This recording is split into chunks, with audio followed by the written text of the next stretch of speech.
You still there? Where would I have gone? You sound a little different. Just stronger. The voice of control resonates through the very walls of the structure. What if the very thing you trust to save you is what ends up destroying you? I get why control is so tempting. It offers a plan, a clear agenda, a sense of certainty in an unpredictable world. It's black and white thinking, either you're on the right path or the wrong one, winning or losing, succeeding or failing, no hesitation, no gray areas.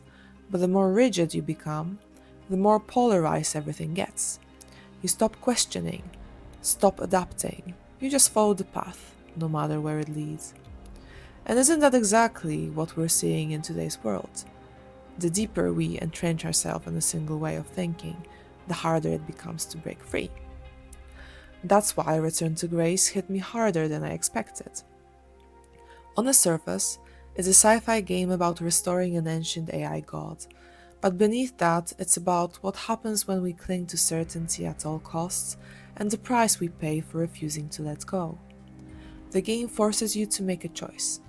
Do you follow control, surrendering to an easy but rigid path, or do you choose integration, allowing all parts of the system and yourself to have a voice? And that choice? It says a lot about who we are and how we move through the world. This video dives deep into Return to Grace, including major spoilers. If you haven't played it yet, check it out and come back later. Otherwise, let's get into it.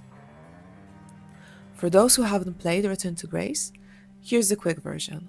It's a first-person adventure set in the year 3820. You play as Adi Aito, an archaeologist who stumbles upon the ruins of Grace, an AI god that once guided humanity but mysteriously vanished. But when you find Grace, she's broken, fragmented into different personalities, each representing a piece of who she was. Control, the enforcer, obsessed with order and legacy. Logic, cold, rational, precise. Empathy, warm, human, emotional. These pieces are all Grace, but they don't agree on what should happen next. Some want to restore her, some want to end her, and some want something else entirely. And you have to decide which path to take. And that's where things get interesting. I bear witness to the completion of your betrayal. Ah, he speaks. I offered you an easy path to the restoration of order in the solar system, and you chose this path instead. At first, Control is grating. Even Logic, who isn't exactly the emotional one, tries to mute him early on because he won't stop ranting about the mission.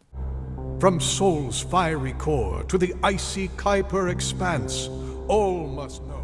I've hijacked the volume control. I don't feel like this is going to be a short commandment. We'll see how long before he notices. He's pushy, self-important, obsessed with getting things done. He doesn't care about nuance, he just wants a leader, a purpose, a goal. So at first it's easy to ignore him. But the deeper you go, the more tempting his path becomes. Because let's be honest, control is comforting. It's simple, it's clean. Just light the beacon and you'll bring humanity back to grace.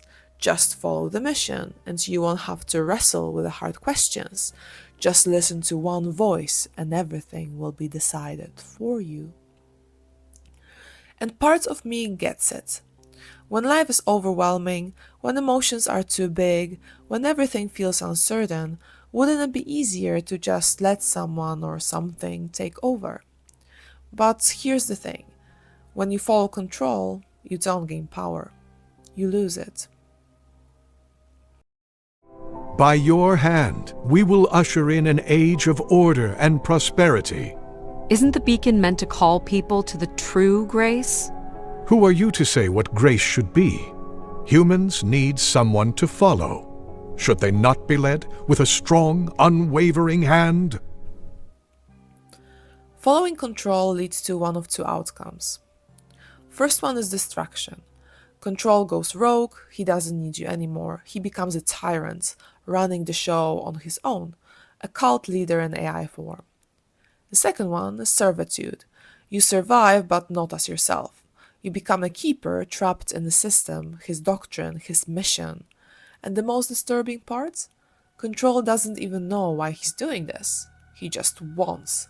He craves power, order, legacy, but he has no real purpose beyond that. He's chasing control for its own sake. And I think that's something a lot of us do without even realizing it.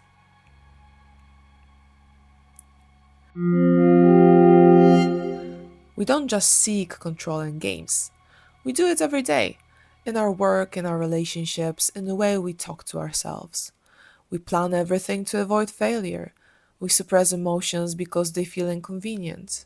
We cling to roles, the responsible one, the successful one, the strong one, because stepping outside of them feels terrifying. And in the end, we either break down or we get stuck. Burnout, exhaustion, the feeling that you're just going through the motions, playing a role instead of actually living. That's what happens when control takes over. So what's the alternative? For a millennium, people from all corners of the solar system had come here to tell me their desires. So, I put it to you, Addie. Do you wish for me to return? Instead of letting one voice take over, we let them all coexist. We don't silence fear, we listen to it. We don't suppress emotions, we understand them. We don't ignore logic, we use it to guide, not dictate. And this is where internal family systems, IFS, comes in. What is IFS? IFS is a therapy model that sees the mind as a system of different parts, each with its own role. Some parts are managers, trying to keep things under control. Some parts are exiles, carrying deep wounds and emotions. Some parts are firefighters, reacting impulsively when things get too hard. The goal of IFS isn't to eliminate parts of yourself, it's to integrate them. To stop fighting your own mind and start leading it. And this is exactly what happens when you choose integration and return to grace. You let Pal, Mom, and Jack merge, bringing control, logic, and empathy together. And the result? Not dominance, not obedience, but choice. No more keeper, no more mindless obedience, just freedom. This isn't just a clever game mechanic. It's a mirror. Think about it. Have you ever worked so hard to control everything that you burned yourself out? Have you ever tried to bury emotions only for them to explode later? Have you ever felt stuck in a role, afraid of what happens if you step outside it? When we cling to control, we lose more than we gain. We lose flexibility, we lose connection, we lose freedom. But when we integrate, when we let all parts of ourselves have a voice, we gain something incredible: resilience. We can face uncertainty without breaking. We can make choices instead of being forced into roles. Here's the thing. Control isn't bad. On his own, he's a tyrant, but with Pal, Mom, and Jack, he has a role. Empathy without limits? That's coddling. Logic without purpose? That's rigidity. Control when balanced? That's direction and strength. Control is a tool, not a ruler. And I think that's the lesson of Return to Grace. If this resonated with you, hit like, subscribe, and let's talk in the comments. And remember, you are more than just one part of yourself. And if you like this, or if you're interested in IFS, I'd love to make more videos exploring different media, games, movies, books from this perspective. Let me know if you're interested in that.